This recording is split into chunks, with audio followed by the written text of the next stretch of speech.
Take off തട്ടിപ്പ് case പ്രതി Karthika Pradeep, doctor Karthika Pradeep എന്നാണ് നമ്മൾ ഇതുവരെ വിളിച്ചുകൊണ്ടിരുന്നത്. ഇനി നമ്മൾ ഡോക്ടർ എന്ന് വിളിക്കില്ല കേട്ടോ. കാരണം ഇവരുടെ ഈ ഡോക്ടർ പദവിയും വ്യാജമാണ് എന്നുള്ളത് തെളിഞ്ഞിട്ടുണ്ട്. കേരളത്തിൽ അവർക്ക് ലൈസൻസ് ഇല്ല എന്നാണ് നമ്മൾ മനസ്സിലാക്കുന്നത്. മൊത്തം തട്ടിപ്പാണ്. കാർത്തിക പ്രദീപ് തട്ടിപ്പ് നടത്തിയത് എറണാകുളം സ്വദേശിനിയുമായി ചേർന്നാണ്. തട്ടിപ്പിന് പിന്നിൽ വലിയ സംഘമില്ല. കാർത്തികയുടെ കൂട്ടാളിക്കായിട്ട് അന്വേഷണം പോലീസ് വ്യാപകമാക്കിയിട്ടുണ്ട്.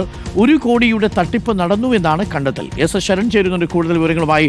എസ് ശരൺ, ഈ കാർത്തിക പ്രദീപിന്റെ മെഡിക്കൽ ബിരുദവും വ്യാജമാണെന്ന് കണ്ടെത്തിയിരുന്നു. അഥവാ അവർക്ക് കേരളത്തിൽ പ്രാക്ടീസ് ചെയ്യാനുള്ള ലൈസൻസ് ഉണ്ടായിരുന്നില്ല എന്നാണ് നമ്മൾ മനസ്സിലാക്കുന്നത്. അതിന് മെഡിക്കൽ കൗൺസിലിൻ്റെ ഒരു പ്രത്യേക പരീക്ഷ എഴുതണം. അതൊന്നും അവരിവിടെ സർട്ടിഫിക്കറ്റ് ഒന്നും അവർക്ക് ഹാജരാക്കാൻ സാധിച്ചില്ലെന്നാണ് അറിയുന്നത്. അതൊന്നും ആവട്ടെ, അതിലും ഒരു തട്ടിപ്പാണ് അവർ നടത്തിയത്. അപ്പോൾ മൊത്തം തട്ടിപ്പ് പ്രസ്ഥാനമാണെന്ന് മനസ്സിലാക്കുന്നു. എന്താണിപ്പോൾ അന്വേഷണ സംഘം പറയുന്നത്? കാർത്തിക പ്രദീപും മറ്റൊരു കൂട്ടാളിയുമായി ചേർന്നാണ് ഈ 1 കോടി തട്ടിപ്പ് നടത്തിയത് എന്നാണോ മനസ്സിലാക്കേണ്ടത്?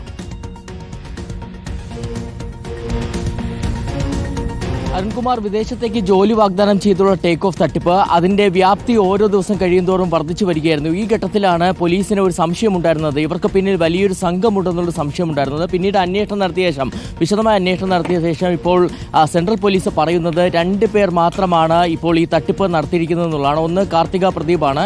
അരുൺകുമാർ സൂചിപ്പിച്ചതുപോലെ ഇപ്പോൾ ഡോക്ടർ എന്ന് വിളിക്കാൻ കഴിയില്ല. അവരുടേത് ഡോക്ടറേറ്റ് ഉണ്ടെന്നുള്ളത്, അതായത് മെഡിക്കൽ ബിരുദം നേടിയതായിട്ടുള്ള തെളിവുകളൊന്നും തന്നെ പോലീസിന് ലഭിച്ചിട്ടില്ല. അപ്പോൾ അതുകൊണ്ട് കാർത്തിക പ്രദീപും ഒപ്പം കൂട്ടാളിയായിട്ടുള്ള എറണാകുളം സ്വദേശി ബിസിനസ് പാർട്ട്ണറാണ്. ഇയാളെ കേന്ദ്രീകരിച്ചുള്ള അന്വേഷണത്തിലേക്ക് കൂടി ഇപ്പോൾ പോലീസ് നീങ്ങിയിരിക്കുകയാണ്. എന്തായാലും വലിയൊരു സംഘമില്ല, കൂടുതൽ ആളുകൾക്ക് ഈ തട്ടിപ്പിൽ പങ്കില്ല. ഈ 2 പേരും മാത്രമാണ് ഈ കേസിലെ മാസ്റ്റർ ബ്രെയിൻ എന്നുള്ള ഒരു കണ്ടെത്തലിലേക്കാണ് സെൻട്രൽ പോലീസ് എത്തിയിരിക്കുന്നത്. ഇതോടൊപ്പം തന്നെയാണ് ഇതിന്റെ വ്യാപ്തി എത്രയാണെന്നുള്ളത്, എത്ര കോടിയാണെന്നുള്ളത് ഒരു കാൽക്കുലേഷനിലേക്ക് ഇപ്പോൾ പോലീസ് എത്തിയിരിക്കുന്നത്. പോലീസ് പറയുന്നത് ഈ തട്ടിപ്പിന്റെ വ്യാപ്തി 1 കോടി ആണെന്നുള്ളതാണ്. നേരത്തെ ലക്ഷങ്ങളുടെ സംബന്ധിച്ച് പലയിടങ്ങളിലായിട്ട് പരാതികൾ ഉയർന്നു വന്നിരുന്നതാണ്. പ്രത്യേകിച്ച് സംസ്ഥാനത്തൊട്ടാകെ തന്നെ 30-ലധികം കേസുകളാണ് ഇവർക്കെതിരെ രജിസ്റ്റർ ചെയ്തിരിക്കുന്നത്. അപ്പോൾ അത് കാൽക്കുലേറ്റ് വന്നപ്പോഴാണ് ഇപ്പോൾ 1 കോടിയിലേക്ക് പോലീസ് എത്തുകയും ചെയ്തിരിക്കുന്നത്. മറ്റൊരു പ്രധാനപ്പെട്ട കാര്യം, ഈ തട്ടിയെടുത്ത പണം എന്തിനൊക്കെ വേണ്ടി ഉപയോഗിച്ചു എന്നുള്ള വലിയ സംശയങ്ങളും പോലീസിനുണ്ടായിരുന്നതാണ്. അതിൽ ഏറ്റവും പ്രധാനം എന്ന് പറഞ്ഞാൽ ലഹരി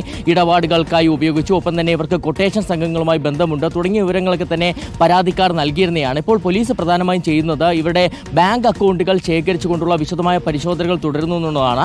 പോലീസ് പറയുന്നത് 2 ബാങ്ക് അക്കൗണ്ടുകളാണ് ഈ കാർത്തിക പ്രദീപിന്റെ പേരിലുള്ളത്. അതിലൊരു ബാങ്ക് അക്കൗണ്ട് പരിശോധിച്ചു. അപ്പോൾ അതിലേക്ക് തട്ടിയെടുത്ത പണം വന്നിട്ടുണ്ട്. പക്ഷേ ആ പണം മറ്റൊരു ബാങ്ക് അക്കൗണ്ടിലേക്ക് മാറ്റുകയാണ് ചെയ്തിരിക്കുക. അപ്പോൾ ആ ബാങ്ക് അക്കൗണ്ടിന്റെ വിവരങ്ങൾ കൂടി ശേഖരിച്ച് പരിശോധിക്കുമ്പോഴായിരിക്കും ഈ തട്ടിയെടുത്ത പണം എവിടേക്കാണ് കടത്തിയെന്നുള്ള കാര്യത്തിൽ വ്യക്തത വരിക എന്നുള്ളതാണ്. എന്തായാലും അത്തരത്തിലൊരു വിപുലമായ അന്വേഷണമാണ് ഇപ്പോൾ പോലീസിന്റെ ഭാഗത്തു നിന്ന് തുടരുന്നത്. പ്രത്യേകിച്ച് കഴിഞ്ഞ 3 ദിവസങ്ങളായി കാർത്തിക പ്രദീപ് പോലീസിന്റെ കസ്റ്റഡിയിൽ ഉണ്ടായിരുന്നു. അങ്ങനെ കസ്റ്റഡിയിൽ വാങ്ങി വിശദമായി ചോദ്യം ചെയ്തിരുന്നു. പക്ഷേ അവർ ചോദ്യം ചെയ്യലിനോട് സഹകരിച്ചിരുന്നില്ല എന്നുള്ളതാണ് പോലീസ് പറയുന്നത്. പക്ഷേ അതിനപ്പുറം കൂടുതൽ തെളിവുകൾ ശേഖരിച്ചുകൊണ്ട് ഇവരുടെ ബാങ്ക് അക്കൗണ്ടുകൾ കേന്ദ്രീകരിച്ചുകൊണ്ടുള്ള അന്വേഷണമാണ് ഇപ്പോൾ പോലീസിന്റെ ഭാഗത്തു നിന്ന് തുടരുന്നത്.